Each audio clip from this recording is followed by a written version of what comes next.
Hello my friends, welcome to scholar with Shivakant YouTube platform. मेरे प्यारे बच्चों, हम लोग कल पढ़े थे पहला पोयम जो हम लोगों के सिलेबस का है, और पोयम का नाम था dust of snow, Robert Frost के द्वारा था। और ये पोयम भी आप लोगों का रॉबर्ट फ्रॉस्ट के द्वारा ही है, जिसका नाम है फायर एंड आइस। इस पोयम में इन्होंने हम सबको बताया है कि संसार में दो तरीके की विचारधारा चलती है। एक विचारधारा है जो नफरत की है, और एक विचारधारा है जो ईर्ष्या की है, या कह सकते हैं कि बहुत ज्यादा जलन की है और इच्छा की है, जिज्ञासा की है। आदमी उन्नति और विकास की जिज्ञासा में अपना विनाश करता जा रहा है, इसके बारे में इन्होंने बताया है।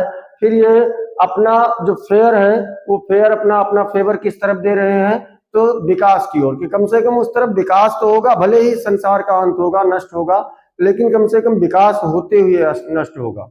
जबकि जो ईर्ष्या है, जलन है, नफरत है, उसको इन्होंने बताया है कि मैं उस पक्ष में नहीं हूं। क्योंकि अगर आप किसी से ईर्ष्या कर रहे हैं, आपके क्लास में कोई बच्चा पढ़ने में तेज है, उससे ईर्ष्या कर रहे हैं, तो ईर्ष्या करने से कुछ नहीं होगा, आप खुद ही बर्बाद होंगे।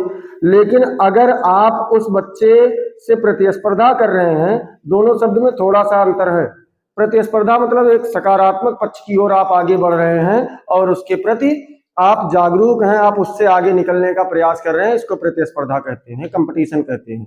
और वही चीज जब आप उससे ईर्ष्या कर रहे हैं कि हम भले ना बढ़ पाए लेकिन ये आगे ना जाने पाए, मतलब इसको भी किसी तरीके से गिरा लो, तो वो क्या कहलाता है? ईर्ष्या कहलाता है। तो इसके बारे में इन्होंने हमें बताया है। चलिए देखते हैं हम लोग पोयम, और एंजॉय करते हैं, समझते हैं, क्योंकि ये बहुत ही महत्वपूर्ण टॉपिक है। सेंट्रल आइडिया, रॉबर्ट फ्रॉस्ट ने दो पोयम आपके इसमें लिखा है, और दोनों पोयम से पूछा गया है। तो देखते हैं, पोयम का नाम है फायर एंड आइस, मतलब आग और बर्फ। आग और बर्फ, आग और बर्फ। तो अब हम देखते हैं कि क्या बता रहे हैं। सम से मतलब कुछ लोग कहते हैं the world will and in fire, कि आग मतलब इस संसार का अंत आग में होगा। यहाँ पर फायर का मतलब इन्होंने क्या बताया है?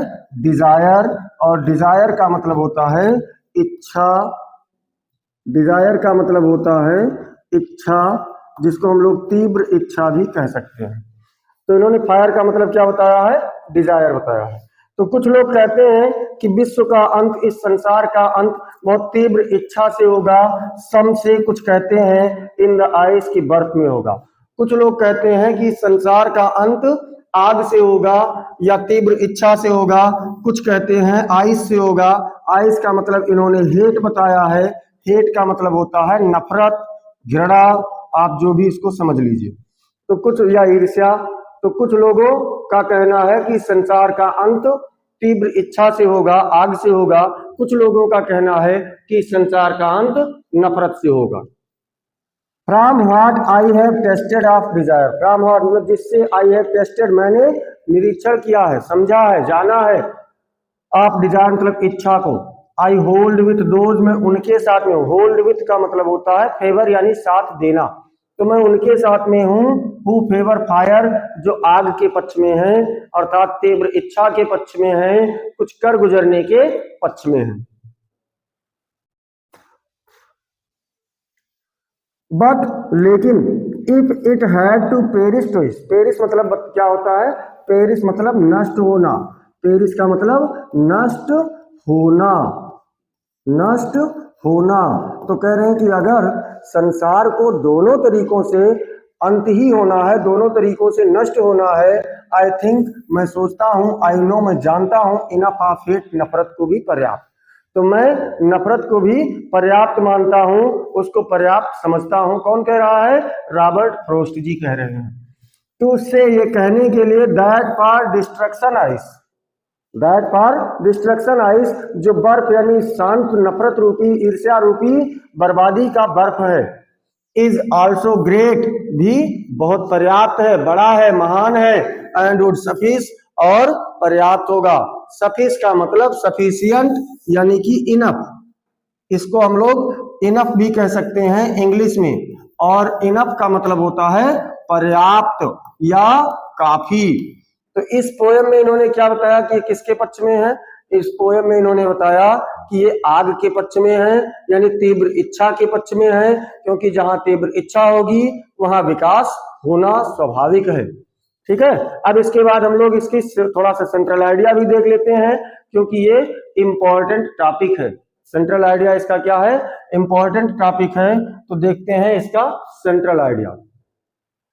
देखिए, सेंट्रल आइडिया आपको किताबों में या क्वेश्चन बैंक्स में पता लगता है कि आधे पेज का है, एक चौथाई पेज का है, काफी बड़ा है, उसको याद करने से मतलब नहीं होता है। सेंट्रल आइडिया हमने आपको बताया है कि जो सेंट्रल आइडिया होता है, सेंट्रल आइडिया का मतलब होता है मूल भाव। मूल भाव यानी कविता क्यों लिखा गया, इसका अर्थ क्या होता है? मूल भाव।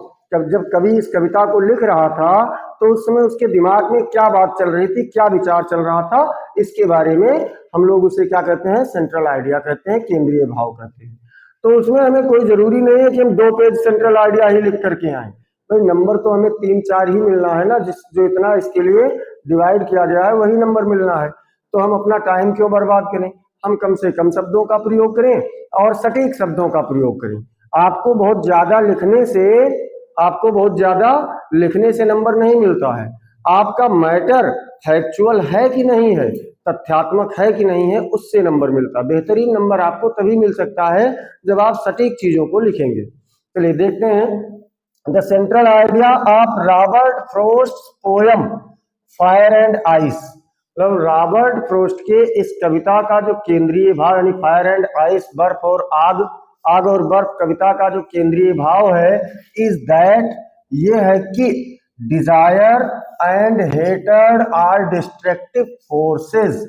कि जो डिजायर है मतलब इच्छा है, तीव्र इच्छा है, और हेटर्ड यानी कि नफरत है, ये दोनों क्या है? Destructive force. डिस्ट्रक्टिव मतलब बर्बादी वाले। डिस्ट्रक्टिव मतलब क्या होता है? बर्बाद करने वाले। ये बर्बाद करने वाले बल हैं, बर्बाद करने वाले बल हैं। That can lead to end of the world, जो इस संसार को अंत की ओर ले जा सकता है, समाप्ति की ओर ले जा सकता है। The poem uses fire and ice as metaphors. ये जो कविता है इसका प्रयोग किस रूप में होता है? कविता में आग और बर्फ का प्रयोग मेटाफर, मेटाफर मीन्स मतलब होता है रूपक, यानी रूपक के रूप में आग और बर्फ का प्रयोग किया जाता है। और दीज इमोशंस, इन भावों का, कविता में इन भावों का प्रयोग यानी आग और बर्फ के भावों का प्रयोग रूपक के रूप में किया गया है। एंड और सजेस्ट, हमें सुझाव देता है that both can be equally destructive, कि दोनों ही बराबर रूप से बर्बादी के कारण हो सकते हैं। दोनों ही क्या है? बराबर रूप से, समान रूप से बर्बादी के कारण हो सकते हैं। ठीक है, ये चीज हम लोगों को किस में बताया गया है? ये चीज हम लोगों को इस पोयम में बताया गया है। तो अगले दिन अब हम लोगों का एक बहुत ही महत्वपूर्ण पाठ है, वो कौन सा है? महत्वपूर्ण पाठ कौन सा है? Long walk to freedom. महत्वपूर्ण पाठ हम लोगों का कौन सा है? Long walk to freedom. Long walk to freedom मतलब क्या होता है? स्वतंत्रता की लंबी यात्रा। आप लोग समझ गए होंगे कि ये नेल्सन मंडेला के लिए कहा जा रहा है। ये किसके लिए कहा जा रहा है? नेल्सन मंडेला वाला पाठ कहा जा रहा है। इस पाठ को हम लोग पढ़ेंगे। आप लोग वीडियो को ज्यादा से ज्यादा शेयर करते रहें और आगे पहुंचाते रहें, देखते रहें और अपने बोर्ड परीक्षा की तैयारी करते रहें। अगर कोई चीज आपको नहीं समझ में आ रहा है, पूरे टॉपिक से, पूरे सब्जेक्ट से, पूरे सिलेबस से, मतलब सॉरी इसमें पूरे सिलेबस से अगर कुछ नहीं समझ में आ रहा है, आप कमेंट में उसको जरूर बताएं, उस पर अगला क्लास जरूर लिया जाएगा। तब तक के लिए जय हिंद, जय भारत।